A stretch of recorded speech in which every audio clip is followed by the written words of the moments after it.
Assalamualaikum warahmatullahi wabarakatuh. Nama saya Liza Nadia Kinasi. Pada kesempatan kali ini saya akan mempraktikkan konseling gizi dengan pasien gagal ginjal dengan hemodialisis untuk memenuhi ujian praktik mata kuliah konseling gizi. Selamat menyaksikan. Iya, silakan masuk. Mari, silakan duduk, Mbak. Iya, terima kasih. Selamat siang, Mbak. Siang. Kenalkan, saya Liza Nadia Kinasi, ahli gizi di rumah sakit ini. Enaknya saya panggil apa nih, Mbak atau Ibu? Mbak aja. Mbak aja. Dengan Mbak siapa? Mbak Adelia. Mbak Adelia. Mbak Adel. Mbak Adel kesini atas rujukan dokter atau sendiri? Saya atas rujukan dokter. Apa dibawa surat rujukannya? Iya, dibawa. Boleh saya lihat? Boleh, silakan. Ya, saya lihat dulu ya, Mbak. Iya. Apakah ini kunjungan pertama ke ahli gizi? Iya, pertama ini. Pertama kali ya. Saya ingin memastikan dulu data-data Mbak. Ya. Apakah sebelumnya Mbak sudah dilakukan pengukuran antropometri seperti tinggi badan dan berat badan Mbak? Sudah di poli umum tadi. Oh, sudah ya. Baik, Ya. saya baca lagi ini ya. Saya mau memastikan nama dengan nyonya Adelia, usianya 25 tahun, betul? Betul. Ya, di sini tadi tertera untuk berat badan Mbak 50 kilo dan tingginya 152. Iya. Kalau menurut status gizinya Mbak, alhamdulillah nih gizinya baik. Alhamdulillah. Ya. Sini ada keluhan apa yang dirasakan Mbak? Keluhannya itu di bagian perut ya, sakit. Mual-mual, terus kepalanya nyeri, pusing-pusing gitu, terus badannya lemas, lunglai gitu lah sih, lemas. Oh, lemas. Untuk sebelumnya apakah Mbak mempunyai riwayat penyakit? Enggak ada. Nggak ada. Kalau dari keluarga apakah? Oh iya, kalau dari keluarga ada kakek saya itu hipertensi sama batu ginjal. Oh gitu. Baik. Setelah saya lihat hasil surat rujukannya nih Mbak, di sini tertera kalau Mbak ini didiagnosis oleh dokter itu Mbak mengalami gagal ginjal dan sedang menjalani cuci darah, betul Mbak? Iya betul, saya sedang melakukan cuci darah. Iya. Di sini tertera untuk hasil laboratorium. Nah, di sini hasilnya itu bisa dilihat kalau untuk nilai hemoglobinnya nih Mbak, hemoglobinnya termasuk rendah. Ya. Karena nilai Mbak 9 dan untuk nilai normalnya itu sekitar 12. Oke. Lalu di sini juga untuk kreatinin dan kaliumnya tinggi ya Mbak. Lalu tekanan darah juga termasuk tinggi. Dan apakah Mbak mengalami sesak? Oh iya, suka sesak juga saya. Gitu. Ini sejalan sama ini pemeriksaan klinisnya. Di sini tertera untuk pemeriksaan respirasi atau pernafasan Mbak ini termasuk tinggi. Nah, ini yang menyebabkan Mbak sesak. Gitu. Apakah Mbak ada pembengkakan? Oh, bengkak. Iya, ada badan tertentu? di kaki saya bengkak. Ada bengkak di kaki. Iya. Lalu untuk beberapa bulan atau beberapa minggu nih Mbak, apakah Mbak merasa untuk saat pakai celana mungkin sedikit kendur atau malah Iya, kendor, ada mengecil gitu sih. Celana saya ada longgar. Oh, tak ada longgar ya kalau pakai celana. Baik. Tadi kesini Mbak sama siapa? Diantar sama ditemenin suami. Oh gitu. Baiknya suami Mbak. Iya, suami saya emang baik. Ya, Mbak biasanya nih sehari-hari aktivitasnya ngapain aja? Oh iya, saya itu karyawan swasta. Biasa kerjanya itu seminggu 5 kali. Dari Senin sampai Jumat. Nah, untuk jam kerjanya 8 jam. Terus biasa naik transportasi umum. Biasanya naik KRL gitu loh, atau busway. Udah sih. Udah kerja 1 minggu ya, kadang di rumah aja, kalau enggak ya jalan sama suami kemana gitu. Kalau boleh tahu tahu nih Mbak, tinggalnya di daerah mana? Jakarta kok, sekitaran rumah sakit ini. Oh gitu. Dan Jadi orang asli sini iya, ya, asli Mbak? sini saya. Eh, Baik, sebelumnya nih, sebelum kita lanjut, saya akan menjelaskan dulu maksud dan tujuan dari sesi konseling kita kali ini. Jadi tujuannya itu saya akan berdiskusi dengan Mbak untuk mencari jalan keluar atas keluhan-keluhan yang tadi Mbak rasakan. Baik. Nah, saya harap Mbak juga bekerja sama dengan saya supaya nanti saya dapat menentukan anjuran diet yang tepat untuk Mbak. Iya. Apakah Mbak bersedia? Siap, bersedia. Baik, sebelumnya saya akan menanyakan kebiasaan makan Mbak nih. Nah, dalam seminggu kemarin mungkin biasanya untuk makanan yang Mbak konsumsi untuk karbohidrat biasanya Mbak mengkonsumsinya apa? Dalam seminggu ya. Biasanya nasi. Biasanya nasi. Nasi, terus makan mie juga. Nasi ini, lalu Roti, gandum seperti itu. Oats. Baik. Kalau untuk makanan pokoknya sehari-hari yang Mbak makan Nasi. apakah nasi? Nasi sih. Nasi. Lalu untuk protein nabati biasanya Mbak konsumsi apa? Protein nabati ya. Protein nabati itu seperti tahu, Oh. tempe atau kacang-kacangan. gitu, Lebih Mbak. sering konsumsi tempe sih saya. Sering Tempe. sama kacang-kacangnya tuh paling kayak keripik rempeyek kacang. Oh gitu, baik. Lalu kalau untuk protein hewaninya, Ayam ayam. hewan sih sekalian. Ayam. Kalau untuk ikan mungkin Oh. telur. Kalau telur tuh udah jarang. Ikan ya, saya makan ikan. Ikan iya, telur jarang ya. Ya. Oh, jarang. Kalau untuk daging, Daging saya enggak, jarang. kalau untuk olahan daging mungkin seperti bakso, sosis, Jarang juga sih, lebih sering ke mie ayam. mie ayam. Berarti makanan olahan ayam ya. Mie Suka. dan ayam. Lalu untuk kalau sayuran nih biasanya Mbak Sayur apa aja? sayur apa aja? Masuk. Lalu kalau untuk buah Juga apa aja? buah apa aja? Kalau susu Jarang sih, sepengennya aja gitu. susu sepengennya aja. Kalau biasanya nih Mbak suka konsumsi makanan yang digoreng atau santan? Santan? Kalau goreng iya, Kalau karena goreng ya. suka buat minum. Gitu. Biasanya nih kalau minuman-minuman, apakah ada Mbak mengkonsumsi minuman-minuman? Kalau minum air putih jarang. Minumannya jarang. Tapi kalau aus suka langsung beli es kayak teh kotak atau minuman-minuman yang di plastik itu loh. Es apa gitu. Minuman es. Kalau dilihat dari kebiasaan makan Mbak nih, Mbak termasuk makannya juga beragam ya Mbak, dari karbohidrat, protein hewani, nabati, sayur, buah, itu Mbak konsumsi. Mungkin di sini lebih ditingkatkan untuk konsumsi air putih ya Mbak. Biasanya nih Mbak makan sehari itu berapa kali? 3 kali. Makannya 3 kali. Kan 3 kali.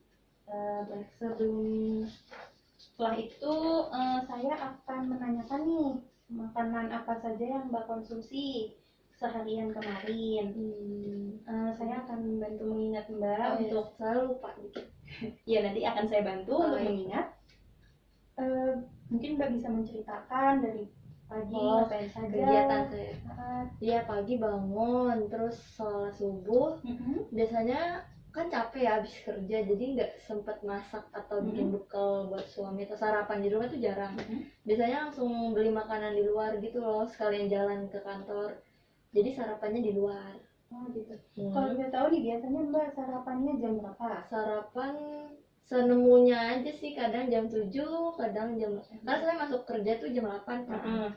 Jadi dari rumah ya sejam 7-an lah senemunya. Untuk kemarin nih Mbak sarapannya apa? Kemarin tuh saya makan bubur ayam. Terus siang ya di kantor saya makan siang. Di kantor makan siang. Makannya apa dan jam berapa? Saya nggak nyemil tuh langsung makan siang jam 12-an ke kantin makan nasi. Jam 12 makan nasi, Terus lauknya ayam, tempe sama sayur sebening bayam. Tempe sama sayur bening bayam. Lalu mungkin nih Mbak setelah makan siang adakah makanan yang dikonsumsi? Oh iya, habis itu saya ada makan, nggak makan, minum Oh, minum. susu UHT yang kemasannya apa sih? Ya, susu kemasan. Nah, Gitu iya ya. coklat, rasa coklat. Apakah setelah itu ada lagi? Enggak saya masuk pulang kantor tuh langsung makan, beli lauk matang tuh Beli buat lauk malam. makan. Baiknya tapi malam. Untuk makan malamnya nih, Nasi itu jam berapa? itu jam habis isa, Habis bisa. jam 7 kali ya. Nasi, lauknya apa? Lauknya ikan tongkol. Ikan Balado tongkol. ikan tongkol. Untuk malam apakah ada yang dikonsumsi? Enggak ada. Minum? Udah terakhir makan ikan nasi itu. Untuk mungkin konsumsi Oh, gula. enggak saya minum itu teh. Minum teh. Nah, Baik. Selanjutnya saya akan menanyakan seberapa banyak yang Mbak konsumsi ya. Sekalian saya mengkonfirmasi kembali makanan oh apa. iya, takut ada yang kelewat. Iya. Untuk jam 7 tadi setelah Mbak sholat subuh dan berangkat ke kantor, sekalian jalan ke kantor ya Mbak Iya. tadi. Makan bubur ayam. Makan. Nah, ini bubur ayamnya berapa banyak yang Mbak konsumsi? Biasa yang semangkok ada cap ayamnya itu, tapi nggak habis sih segitu. Ini saya bantu pakai buku Oh kartu iya. makanan ya Mbak. Oh iya. Apakah buburnya itu sebanyak ini? Oh iya, ini nih segini nih yang ada cap ayamnya Mbak. Segini. Tapi nggak semuanya, setengah kali saya makan. Setengahnya. Baik. Untuk isinya sendiri nih ada apa aja? Ayam, Ayam, terus kerupuk sama cakwe. kerupuk dan cakwe. Cakwe yang kecil-kecil. Ya. Untuk seberapa banyaknya nih Mbak?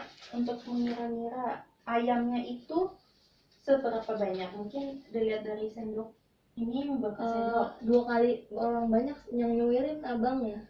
Yes, 2 kali ini. 2 kali. Heeh. Oh gitu. Kira-kira 2 sendok ya. Iya. Kalau untuk kerupuk dan cakwenya Kerupuknya cuma sekali gitu, sesendok kan. sendok. Kalau Cakwenya cakwenya 2 banyak. cakwenya banyak. Sendok makan. Ya. Apakah ini kuahnya yang bersantan atau? Iya, yang kuah santan sama Santan. kecap sama sambal dikit. Santan, kecap, sambal. Iya. Lalu tadi untuk makan siang ya Mbak, nasi. Apakah nasinya sebanyak ini? Nambah lagi sedikit, setengahnya yang dari ini 1,5 mungkin. 1,5 dari ini ya. 1,5. Terus ayamnya kalau Dada mentok. Dada mentok. Apakah di sini kira-kira ukurannya? Iya, ini yang ini. Iya. Baik. Gede, soalnya gede. Apakah ini ayamnya berminyak banget Mbak? Iya, yang goreng serunding gitu loh. Oh, baik, ayam serundeng. Terus Untuk tempenya di apa nih Mbak? Digoreng. Berminyak banget ya Mbak? Enggak sih. Enggak. Untuk ini kira-kira ada Yang ukurannya ini berapa? lebih kecil, soalnya 2 potong. Ini tapi 2 potong. Iya. Baik. Lalu sayur bening. Sayur beningnya kalau boleh tahu nih Mbak isinya ada apa aja? Bening, bayam sama jagung. Bayam sama jagung. Iya. Apakah sebanyak ini? Iya, cuma lebih sedikit, setengah dari ini. Setengahnya ini. Bayam dan jagung. Lalu tadi untuk susu UHT Mbak konsumsinya berapa? Sekali sih, yang udah segitu doang. Yang sedang ya? Oke, 1 kotak sedang. Lalu untuk makan malam, nasinya apakah Iya, segini? segini. Untuk ikan goreng ya? Iya, ikan goreng balado gitu loh yang. Ikan balado. Ini berminyak banget nggak Mbak? Iya. Berminyak. Untuk bagiannya nih, ikannya bagian mana? Yang sini, yang tengah. Bagian tengah, bagian badannya ya. Lalu terakhir Mbak itu konsumsi es teh manis. Iya. Apakah sebanyak ini? Enggak, lebih banyak. Lebih banyak. Gelasnya. Gelasnya apakah seukuran ini? Ada di salah satu dari ini? Gelas ini nih. Yang ini. Iya. Baik. Untuk penggunaan gulanya berapa sendok? 2 kali ini. 2 kali ini. 2 sendok gula dan satu celup apa satu nih? kantong celup ya. Ya. Baik, saya akan menghitung terlebih dahulu. Ini asupan makan Mbak. Ini di sini saya ada leaflet yang nanti mendukung nanti anjuran diet Mbak. Bisa dibaca terlebih dahulu. Kalau ada yang ingin ditanyakan bisa ditanyakan ke saya ya Mbak. Ya.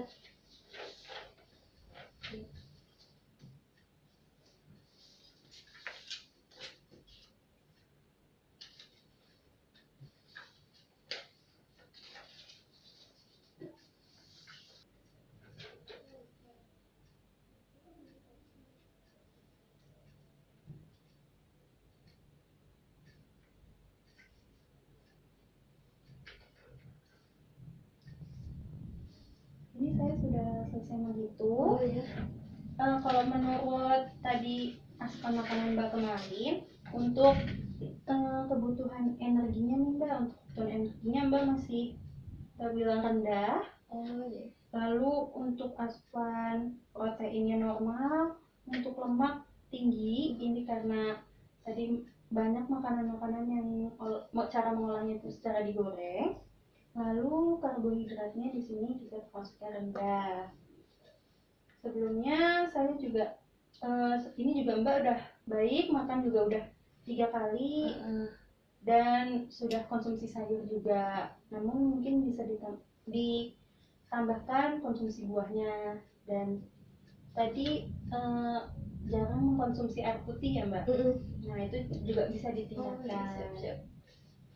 Nah sebelumnya ada yang ingin ditanya terlebih dahulu? Tadi saya baca di sini ada diutamakan lemak tidak jenuh, maksudnya gimana ya? Lemak tidak jenuh itu lemak yang baik untuk tubuh. Nah, biasanya maaf, saya lihat. Contoh lemak-lemak yang baik itu kalau dari buah tuh misalnya ada alpukat. Lalu kalau minyak yang biasa digunakan nih, Minyak kelapa sawit ya? biasanya minyak goreng kan. Nah, itu sebenarnya kalau minyak goreng ini termasuk lemak yang jenuh atau kurang baik. Makanya kalau untuk makanan-makanan yang digoreng baiknya secukupnya saja, tidak berlebihan dalam sehari. Seperti itu Ya. Apakah ada yang ingin ditanyakan lagi? Sudah cukup. Baik, sebelumnya saya ingin tanya dulu pada Mbak, apakah ada alergi makanan atau pantangan makanan? Enggak ada. Tidak ada.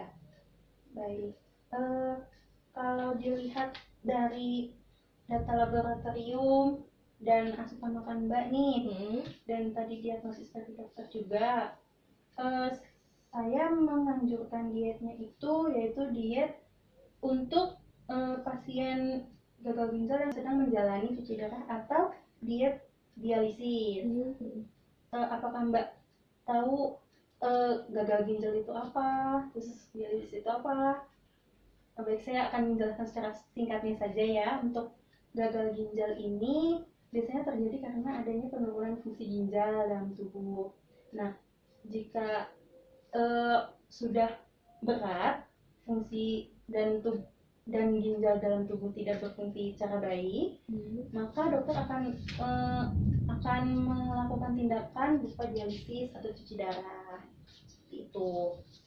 Nah, di sini untuk dietnya itu, kita tujuannya itu ini seperti yang sudah dijelaskan di sini nih, untuk mencukupi zat gizi, itu menjaga keseimbangan cairan dan elektrolit, menghindari terjadinya penumpukan cairan, dan diharapkan Mbak bisa melakukan aktivitas seperti biasa. Nah, selanjutnya itu sebelumnya saya ingin tanya dulu, pas waktu pertama kali nih Mbak didiagnosis oleh dokter nih, pas mengalami gagal ginjal, perasaan Mbak seperti apa Mbak? Ya gak terlalu kaget sih, karena saya emang jarang minum air putih, cuma bingung itu bisa sembuh nggak ya kayak gitu. Itu pasti bisa sembuh, dan saya harap komitmen dari Mbak juga untuk menjalankan dietnya. Saya harap jika Mbak konsisten dan teratur menjalani dietnya, saya harap sih terjadi perubahan. Itu. Amin. Ya, selanjutnya saya akan menjelaskan tadi seperti yang sudah yang sudah tertera di sini untuk bahan makanan apa saja yang dianjurkan, yang dibatasi dan juga dihindari. Nah, tadi karena di data laboratorium juga nilai kadar kalium Mbak tinggi, saya menganjurkan untuk membatasi makanan-makanan yang mengandung kalium yang tinggi. Nah, contohnya itu biasanya itu banyak terdapat pada sayuran nih Mbak.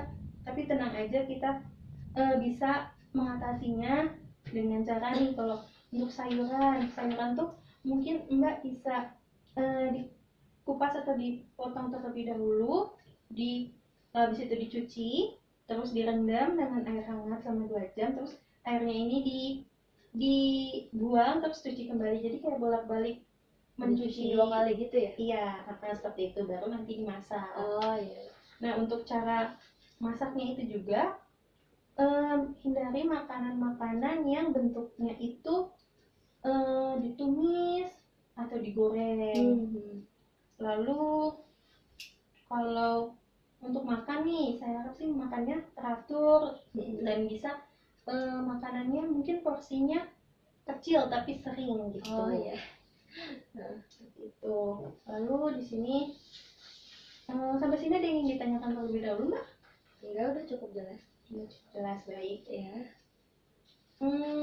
Lalu di sini saya akan mencoba menjelaskan nih bagaimana pembagian makan sehari biar Mbak ada bayangan gitu seperti apa. Nah, untuk pagi hari mungkin Mbak bisa konsumsi nasi bisa sebanyak ini atau tambah sedikit, seperti ini, atau ditambah setengahnya lagi, itu masih boleh. Lalu untuk telur bisa 1 butir. Maaf, ini ada contoh.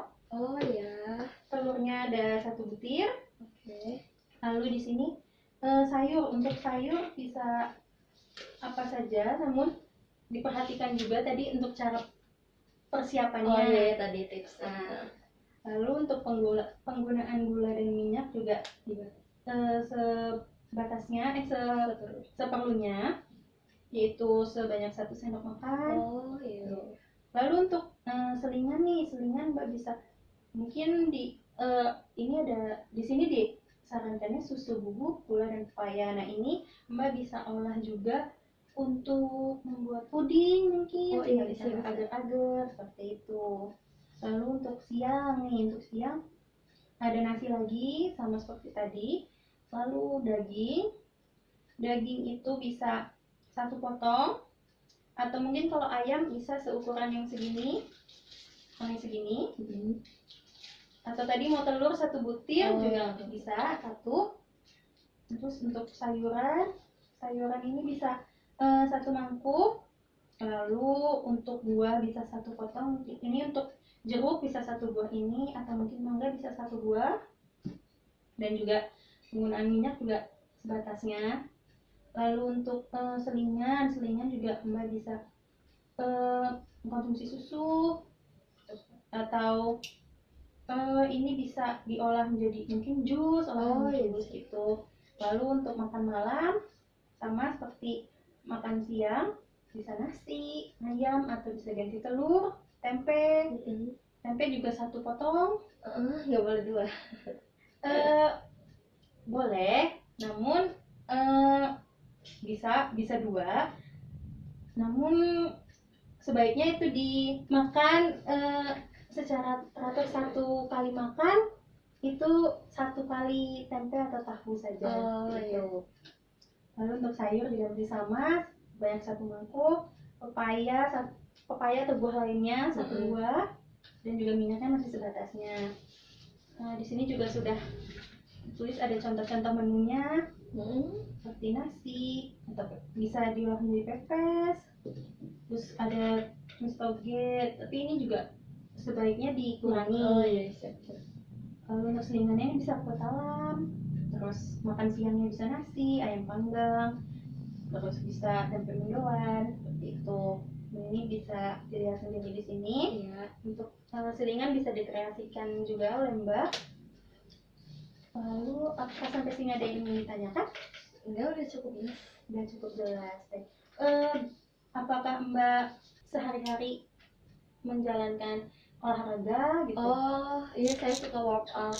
Workout Tapi biasanya nggak sehari sih, kayak Sabtu Minggu gitu. Sabtu dua Minggu. kali seminggu. 2 kali seminggu. Biasanya bentuk olahraganya seperti apa? Cuma yoga sih paling. Kalau enggak ya yang di YouTube gitu. Baik. Baik, Mbak udah cukup baik, udah untuk olahraga juga sudah 2 kali seminggu. Mungkin ini Mbak juga bisa ditingkatkan juga olahraga. Mungkin sebatas kalau misalnya Mbak lagi kerja nih, Mbak bisa untuk meregangan iya, badan iya. seperti itu. Lalu untuk makan juga saya ingatkan kembali, hindari makanan-makanan yang digoreng, terus hindari juga makanan-makanan yang mengandung kalium yang tinggi. Ya, siap. Ininya boleh saya bawa nggak? Boleh dibawa. Biar takut lupa. Iya boleh. Sejauh ini nih, apakah ada yang ingin ditanyakan lagi, Mbak? Enggak, udah cukup. Ya. Kalau gitu, saya ingin sejauh kita berdiskusi nih, Mbak. Iya. Apa saja yang Mbak kira Mbak dapat merubah perilaku Mbak setelah pulang dari konseling ini? Apa yang saya lakuin gitu? Oh iya, pertama ya pasti ngubah makanan. Saya bakal kurang-kurangin tuh yang goreng-goreng, yang pokoknya kayak gitu. Terus sama minum air putih. Saya bakal rajin sama buah juga. Terus milih sayurannya tuh enggak milih, maksudnya tips yang tadi udah dikasih tahu, nyucinya 2 kali. Terus kalau bisa nggak usah pakai banyak minyak. Olahraga juga, terus ya kayak gitu deh. Ya. Saya ingin mengingatkan kembali saja, mungkin tadi yang Mbak sampaikan juga sudah betul, berarti Mbak juga paham dengan apa yang saya sampaikan. Untuk air putih juga betul, minimal 2 liter per hari. Kalau misalnya buah nih, saya menganjurkan sih untuk membatasi untuk mengkonsumsi pisang, karena pisang mengandung kalium yang tinggi. Mungkin bisa diubah menjadi jeruk atau mangga. Gitu. Saya harap Mbak bisa konsisten dengan apa yang tadi sudah kita diskusikan, supaya Mbak bisa kembali beraktivitas secara normal. Baik, saya mengharapkan Mbak bisa cepat sembuh. Amin, makasih. Iya, sama-sama. Lalu selanjutnya, biasanya saya akan merekomendasikan untuk melakukan kunjungan kembali. Apakah Mbak bersedia? Iya, saya bersedia. Baik, kalau Mbak bersedia, Mbak bisa menghubungi pihak administrasi rumah sakit untuk mencocokkan jadwal dengan saya, atau mungkin bisa menghubungi kontak saya. Saya masukkan nomornya berapa, Mbak? Ya, bisa dicatat mungkin. Oh iya, 1. Ya, sudah saya share, nanti saya hubungi ya. Iya, kalau bisa hubungi di jam kerja ya Mbak. Oh iya. Sekitar jam 8 sampai jam 3 sore. Iya, siap. Terima kasih atas kedatangan Mbak, saya mengapresiasi banget Mbak udah datang ke Poligizi. Iya, sama-sama. Berdiskusi dengan saya harap Mbak bisa beraktivitas kembali dengan normal. Amin. Ya, terima kasih ya Mbak. Iya, terima kasih, pamit ya. Iya. Terima kasih. Iya. Datanya saya bawa ibu. Iya. Assalamualaikum. Terima kasih. Terima kasih sudah menonton ya.